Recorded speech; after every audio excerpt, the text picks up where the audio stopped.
Canlas from the Busking Community PH. Ang amplifier na gamit ko ngayon is JBL In-1 Compact.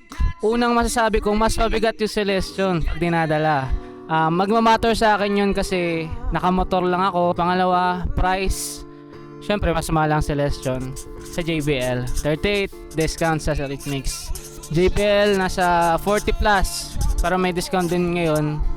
Siguro nasa 36 something like that. Sound, di naman sa nagkakalayo pero mas malinis si Celestion tumunog lalo na pag on the ground. Pag nakalapag siya, si JBL, pag PA system siya, okay din pag nakalapag, pag PA. Pero pagka busking nakatalikod sa'yo, kinakain ng ground yung tunog niya. So kailangan mo ng stand ng speaker. Simple yung app ni Celestion, unlike sa JBL, mas komplikado siya. Pero sa price point, fair naman. Lalo na may sale si Rhythmix.